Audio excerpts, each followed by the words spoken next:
Even in the digital age, nothing says you're sorry quite like a full-page newspaper 80, and in recent weeks, we've seen some nice expressions of the form.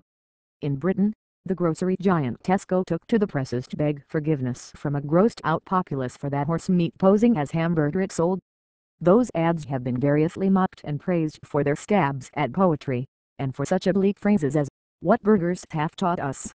Stateside, the National Hockey League shelled out for a full-pager in January, following a labor lockout that delayed the start of its games by a few months. In a message that read like a standard form letter, the league promised, "From today forward, we will do everything we can to make this season worth the wait."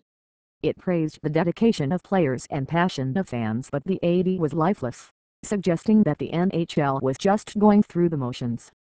More Tesco-like in its flair is the AD that appeared recently in New England, where the Red Sox bought a page of the Boston Globe to tell fans, in a strangely harrowing bit of prose printed over the stern face of Dustin Pedroia, the team's second baseman, "What's broken can be fixed." The AD, and its tagline, which seems more suited as a title of a Raymond Carver story than promotional copy for a baseball team, is part of a larger media strategy leading into the 2013 season. Red Sox management has decided to admit what fans have been saying for a while now: something is indeed broken with the team. Broken on the field, of course, where the Sox finished last in the American League East a season ago, despite spending more on salary than all but two teams in baseball. But broken, too, in a more poignant kind of a crisis, a fracturing of the relationship between the team and its largely fictional workmanlike ideal, and, most urgently, between the team and its fans. Call it ennui, or brand confusion, or as close to an existential dilemma as a professional sports franchise has the right to claim. For many years following the 2004 World Series win, preseason commercials on the Sox cable network reflected the team's status as beloved winners, and tickets to Fenway were snapped up right as they went on sale, making the house ads calling fans to the ballpark seem like obligatory filler inserted to put some distance between spots for competing furniture stores. This spring, the team's commercials express mild hope mixed with a heavy dose of self-flagellation. Old hands vaguely apologize, "It's starting over, starting fresh." New acquisitions disparage a past they had no part in, "It's a whole new team." New coaches. In the most vivid spot, the team's new manager, John Farrell, is shown toiling at his desk late into the night, at work under a single lamp. Doing what exactly? It's not clear.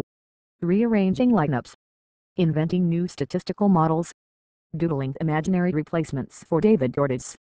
What is obvious is that he is toiling for us. "I'll never rest until I've done everything to help this team win," he promises, as if campaigning for an office he already holds. Like everything else in the current Red Sox regime, the message is unsubtle and well coordinated. In February, the team's management presented its new face to reporters at spring training in Florida. President and CEO Larry Luchkino explained the genesis of Gravel Tour 2013. "It's a marketing slogan, but I think this one has the added virtue of being true and transparent. That we know that the last year and the final month of the preceding year were the beginning of a very downward trend for this franchise, a historic collapse, a disastrous 2012. That it was no secret that things needed to be repaired, reset, rebuilt, reloaded, whatever words you want to use, and acknowledging it was probably an honest way to start the season. Truth, transparency, honesty." It is not hard to imagine the Sox bosses meeting with their PR people, going over the ways in which they could project sincere regret, and brainstorming about all the art words out there that suggested, well, rebirth. Luchkino even managed to connect this narrative of waywardness back to the baseball diamond, noting that last year's team-wide decline in on-base percentage to its lowest level since 1992 reflected the franchise's deviation from its blue-collar roots. This kind of weighty hokum baseball's morality plane is normally favored by bored sports writers or emotive fans gazing at the bottom of their fourth Narragansett. This season, it will be club policy. All this is, presumably, what the angry fans wanted: a little humbling of the powerful, some assurance that things will be different. And it's what they've come to expect. The public apology is an essential part of American sports. Athletes are fundamentally not relatable, even when they behave impeccably. They are bigger and stronger and faster and more vigorous and wealthy than their fans, who often envy their favorite players as much as they admire them.